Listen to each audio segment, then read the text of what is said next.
In today's video, I'm going to be critiquing many of the images that I asked you guys to send in last Thursday. So during this unsettling lockdown period, every Thursday I'm going to be trying to upload either a tutorial video or a challenge video. And at the end of this video, there'll be another challenge for you all to participate in before next Thursday's video. So stay tuned till the end if you want to submit an entry for next Thursday's video and potentially feature in it too. Last week I asked you all to send me in images that you'd taken before lockdown of landscapes that I would then critique in this video to help you all learn a little bit more about landscape photography, both the shooting of the image as well as the editing of the image. And I have to say that I was overwhelmed, genuinely overwhelmed with the amount of images that you guys sent in. I wasn't sure how many submissions I was going to get, but I got so many, so I just want to say thank you to everybody who did submit an image, and I also have to apologise to all of you who are not going to feature in this video because it would have been impossible to have gone through everybody's images and critiqued them all. So what I've done is I've compiled two folders on my laptop. Folder number 1 is images that I like but which need a little bit of change, or I can suggest things to change for future images to help make them look a little bit more visually appealing, and things which I can teach any of you watching from the images that were sent in that may be able to help you in your own photography journey, as I say, both the shooting process as well as the editing.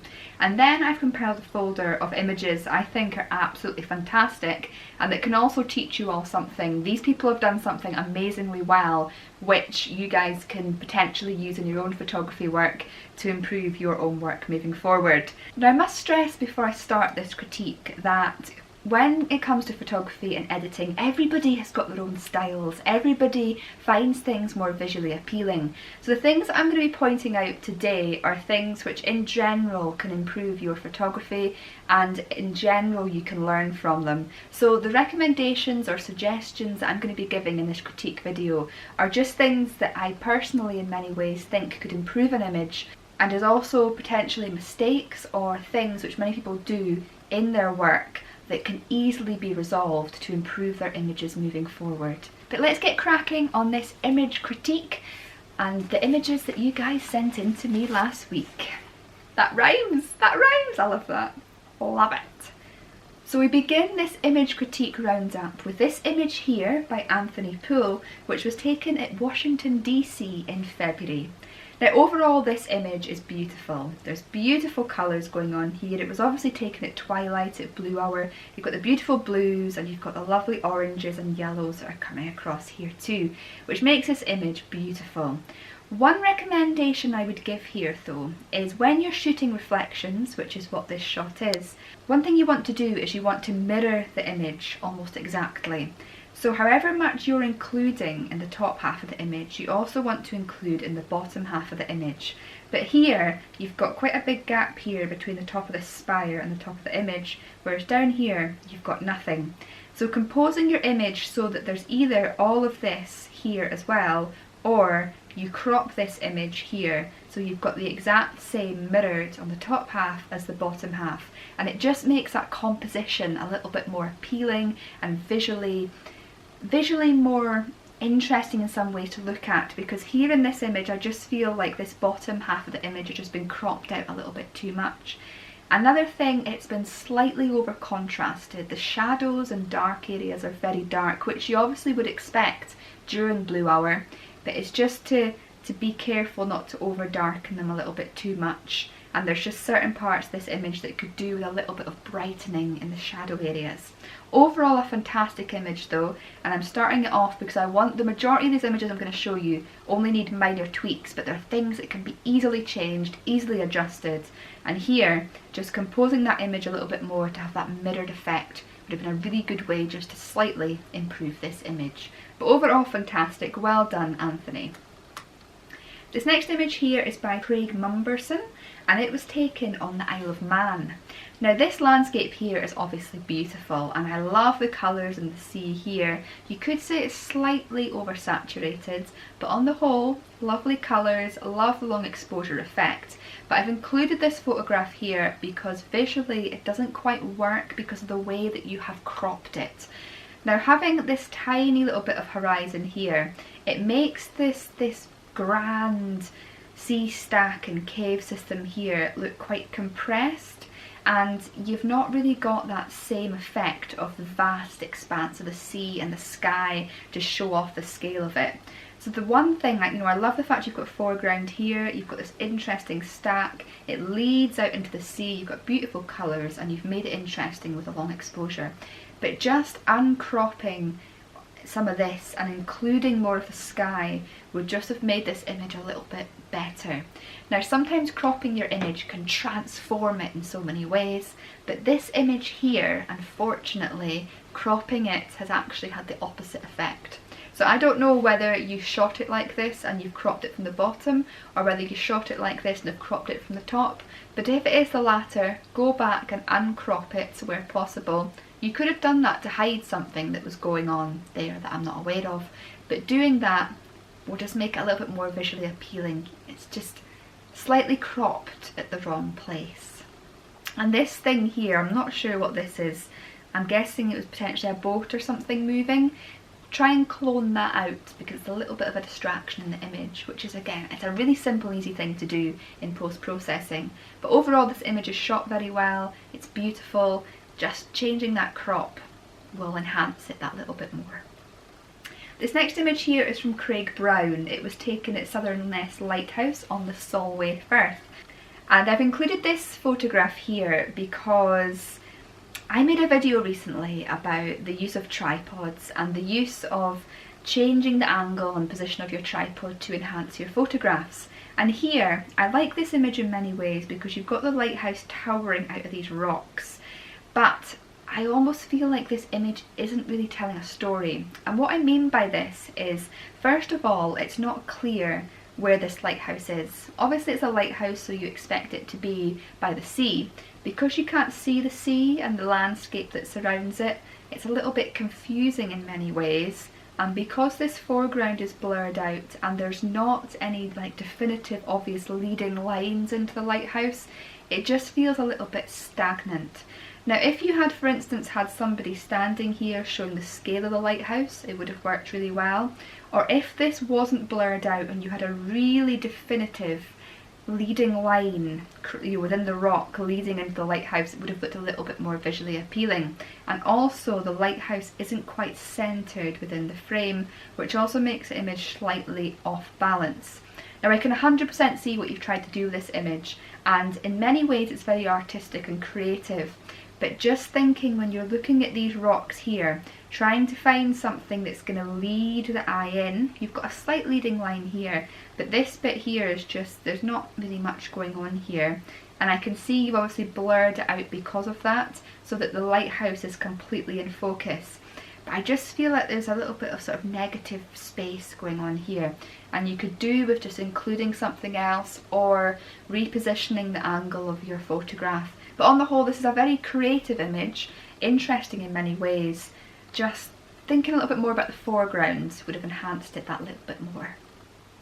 This next image here was taken by David Lange, and it's from Pigeon Point in California. Lovely. Now, this image is composed very, very well. You've got this beautiful leading line here with the path. You've also got a leading line here with the white picket fence. You can see where this lighthouse is. You've got to see it's by the sea. You can see that here. Beautiful flowers, and you've also got some very interesting clouds going on here. However, because you've done so much editing to this and a lot of vignetting in the corners, it takes away a lot of that impact, and it also makes the image look quite unnatural, which can be quite visually distracting. Now, I don't know what this image looked like, obviously, before editing, but it does feel over-edited, and you may have done that to make it more visually appealing, which in many ways is fine. As I said at the start, editing is a personal thing, and everybody edits different ways, everybody finds things more visually appealing. But sort of from a landscape photography point of view, you don't want to overdo that vignetting and that editing, and it's just a little bit over-edited here. So taking a few steps back, getting rid of some of this darkness in the corners, I just feel would lift this image a little bit more. And this is something that a lot of people when they're starting out do. I used to do this. I used to put a lot of vignetting in my photographs. Now I don't do any because it can really distract from that image. Now if you're doing portraiture or product photography and you've got that face or that product in the centre of your image, vignetting can work really well. If you're doing creative, artistic photography, it can work really well, but often in landscape photography it just distracts from the beauty of the scene. So just something to think about for any of you that do a lot of vignetting. It might not have its place in landscape photography. But overall, as I say, a very well composed image, in many ways a beautiful scene, just slightly over edited. This next image here was taken by Gair Munro and it was in Glencoe and it was taken a few weeks ago just before lockdown. Now I love the way you've cropped this image. You've obviously got rid of a lot of negative space both in the sky and the foreground.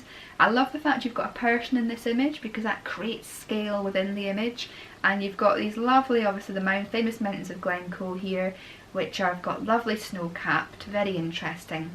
But this in many ways is the problem here. Now the centre of that photograph is very overexposed and you've obviously tried to compensate for this in post-processing, but by doing that you've ended up with all these really unnatural lines. You've still got this massive blown out space here, and it just it makes the image look very unnatural and almost sci-fi and very it's artistic, but it doesn't make it look realistic. And when you're doing landscape photography, where possible, you want your images to look realistic. So learning how to either bracket your exposures so that you could expose for the sky, expose for the mountains and blend them together could have worked well here, or using a filter to bring down that really overexposed areas in the sky so that you had a more natural and seamless exposure within the image, so you didn't have really bright and really dark areas.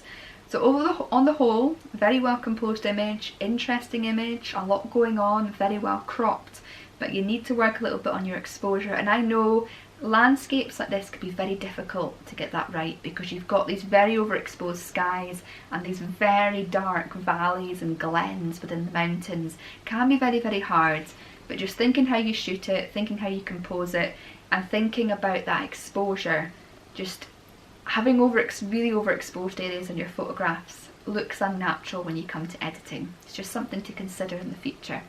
This next image here was taken by Hugh Stevenson. I'm not sure where it was shot, but I've included this image here for a few reasons. First of all, I'm almost 100% sure that you didn't use a tripod here, which is absolutely fine if you had your shutter speed a little bit faster. Now what I mean by this is you can see here these rocks here aren't particularly sharp and they're quite soft in places, which means that when you were taking your image you had a little bit of camera shake going on and you therefore lost all the detail in this rocky area, which could have looked really, really nice if you'd shot it in a fast shutter speed handheld or on a tripod at the shutter speed that it was taken. Another thing, when you're photographing waves, you either want to take a very fast shutter speed so that the waves are framed and shot as they're breaking and you've got this really crisp, sharp wave break, or you want to take it as a long exposure so you've got that smooth silkiness going over the rocks.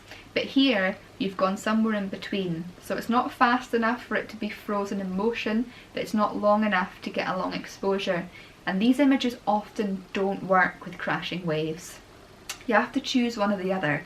Going somewhere in between can make the image in many ways look a little bit messy and just, it's a bit of a struggle to look at it visually.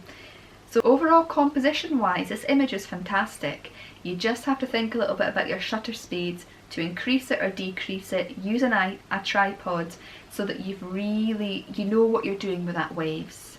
Freezing them in motion or long exposure so that you've got the silkiness. Next image is from Mike Gill and it was taken at a place called Blair's Loch, which is actually near the town that I was brought up in, which is really nice to see a local image. Now compositionally as well, this image is great. You've got lovely reflections here. This is a really good example of having the reflection and the horizon bang in the centre of the image, so you've got exactly the same reflecting from what is on top to reflecting on the water. So compositionally this image is fantastic, Mike. The one thing is that this bits here feel quite overexposed. Now I know this image was probably taken really early in the morning when you had lovely mist and quite harsh light going over the loch, which is why these areas here are quite overexposed. But this here could have been really interesting if you brought the exposure down a little bit and you had a darker area here. Also having this tree line here a bit darker would have looked really nice. So although this bit here is pretty well exposed, I feel bringing that exposure down a few stops would have really made this image have a lot more punch, contrast, and a little bit more interest as well. But again, it's really minor things to think about. Just stopping your camera down a few stops, thinking about having a little bit more contrast, a little bit more shadows in this image, and just watching not to overexpose it. Even though it was probably quite a bright morning, having quite a lot of this negative space and overexposed areas, it's taken a lot of the interest away from the parts of the image that could have been really interesting, really saturated, really contrasted, and really pop. But just like all the images, it's such a small thing to change.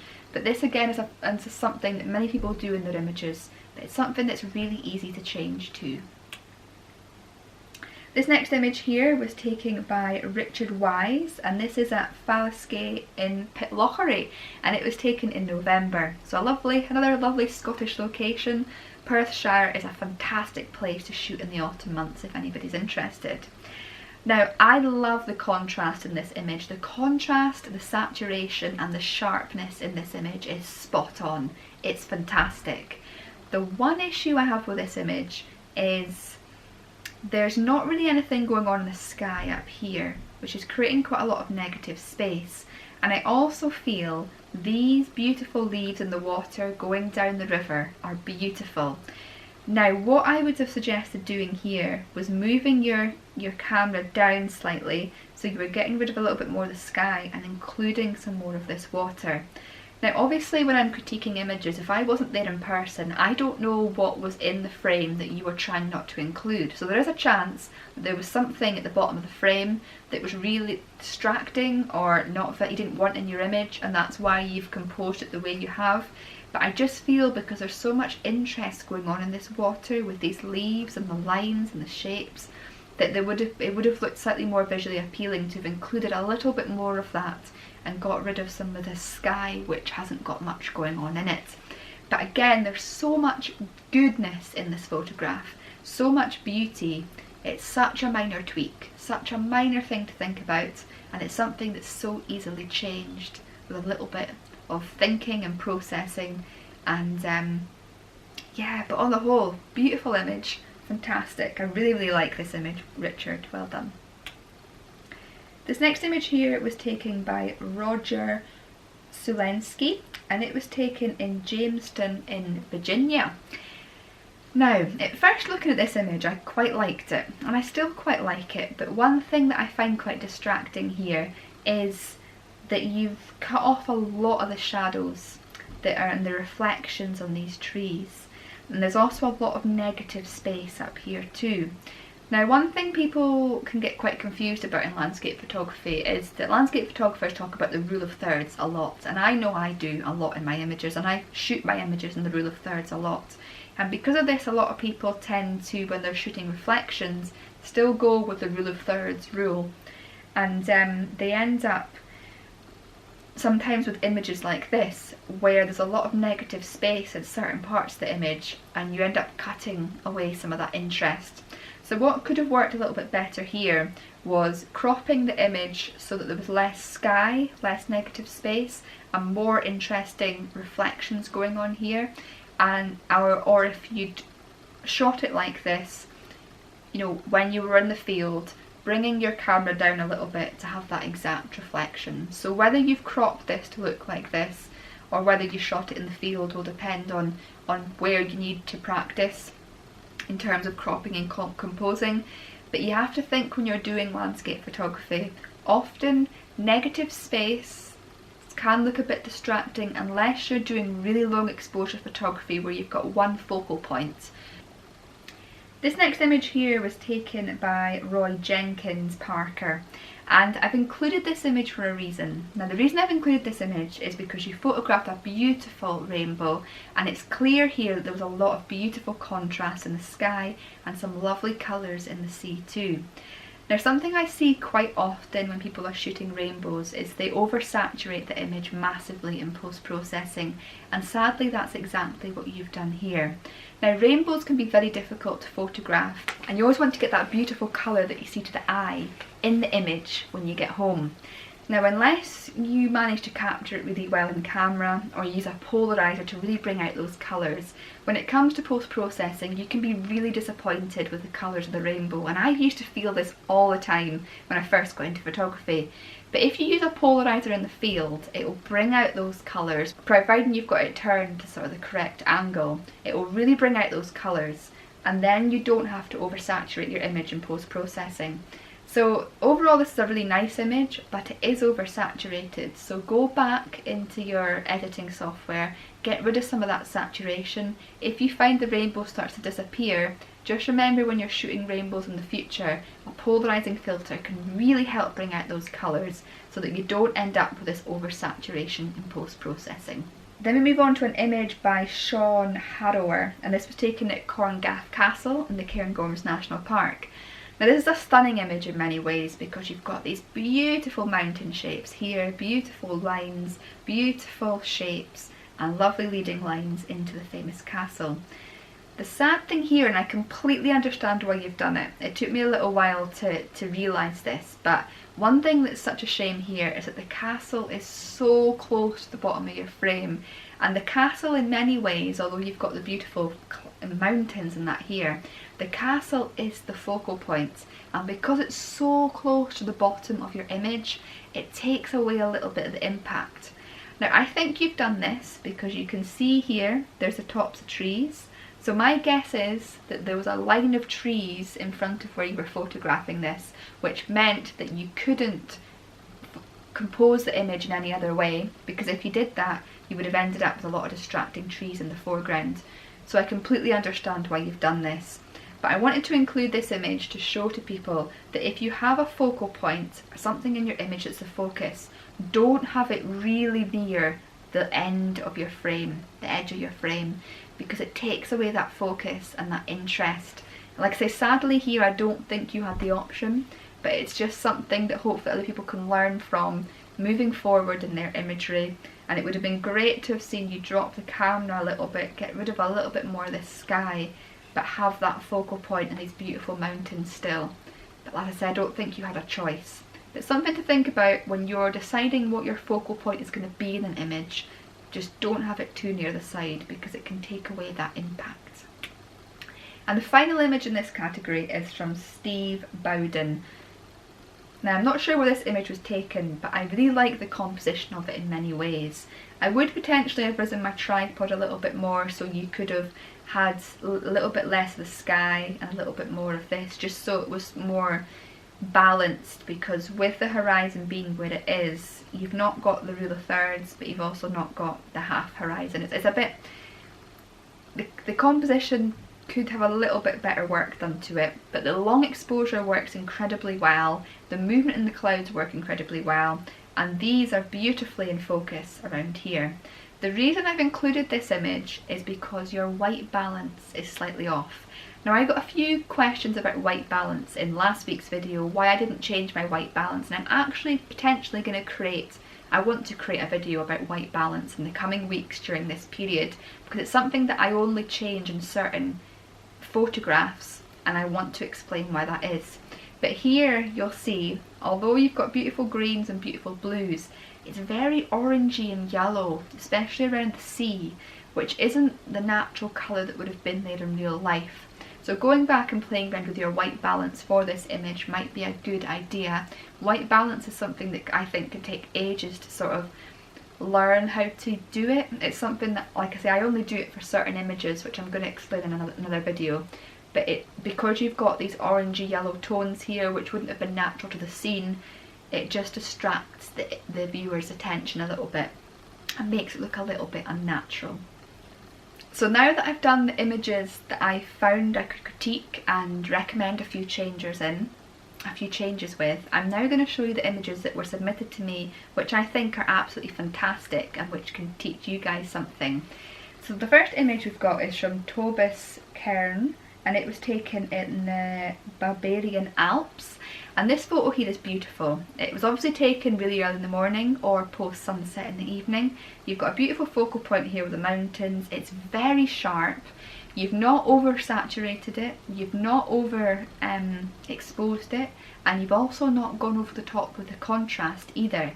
This image is very well edited, very balanced and very beautiful, very sharp. It just, in many ways, it almost has everything. And you can see it's not been over edited, it's very natural looking as it would look to the eye, and overall a beautiful, crisp, clear image. So well done, Tobis. The next image here is by Dennis Siebert, and it's the Baltic Sea in Germany, and this was taken about a month ago. What I love about this image is it's a very simplistic landscape photo, but you've also included a lot in it to add interest. So down here you've got the beautiful shapes in the sea and in the sand, leading the eye in to then the rock formation, which also acts as a leading line going out into the sea. And you've got the beautiful focus here on the horizon of this jetty going out into the sea too.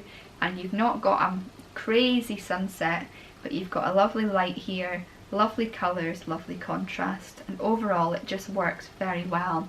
Again, this image is not oversaturated, it's not overexposed, and it's not overly done with the contrast either. So it's very well edited, very simple in many ways, but it includes a lot in it which makes it visually appealing and attractive to the eye. This next image here, I absolutely love it.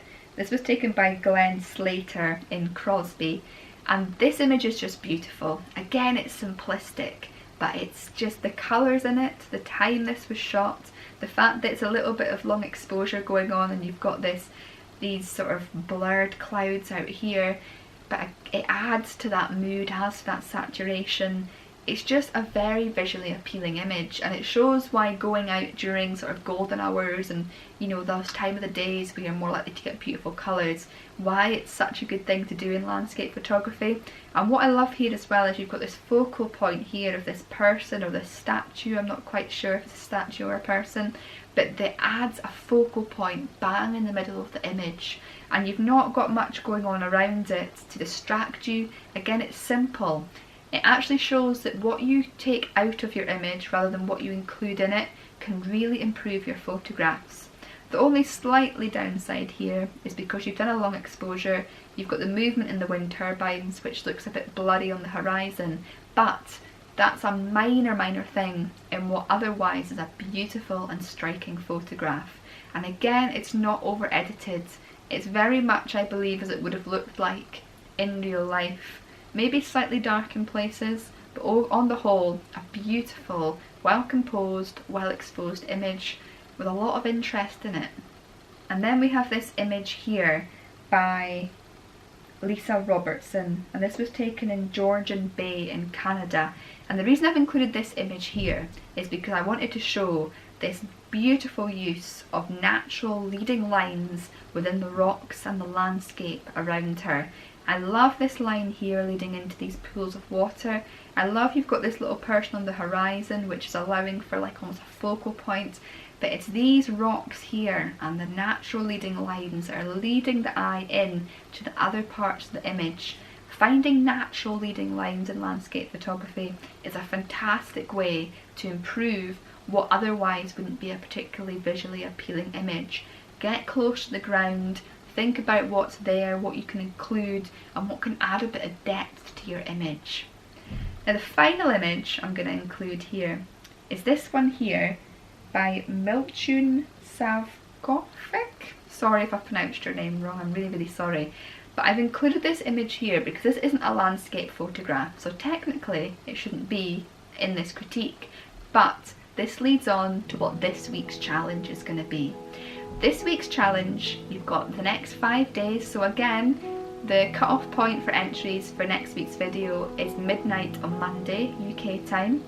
I want you this week to get into your garden, or when you're out on your daily walk, which has to be, I mean obviously every country's going through different things at the moment with rules and stuff, but here we're allowed to go out for a walk every day, but we're not allowed to drive anywhere, so that walk has to take place around our town, our village, just around our house. So if you have a garden, I want you to get out into your garden and take photographs, whether that's macro shots of insects, plants, whether that's grand vistas if you've got a really big garden, or just anything within your garden. I want you to get out and take photographs. Or if you're out on your daily walk, take your camera with you one day and take images of things that you see. This is going to be a real challenge because we can't go to beautiful landscapes and take grand vistas and that we normally would in landscape photography, but it's a time for us to look below our feet. Look at patterns that are going on around us, like this patterns here within the ice. Look at what's around you. Look at the flowers, look at the dried mud, look at the grass, whatever you have around where you live. Look at the patterns in walls, in houses, anything. But it must be taken outside, in your garden, or during your daily walk. So submit your images that you've taken either in these two situations to me by midnight on Monday for a chance to feature in next week's video. As always, I want to say a huge thank you for watching. I hope you've all learnt something from this critique video today. There's a lot to talk about in these images, and again I apologise for anybody whose images didn't feature, but there was just so many entries it was impossible to talk about everybody's images. So thank you to those who featured. I hope you enjoyed this video, and I'll see you all next Thursday.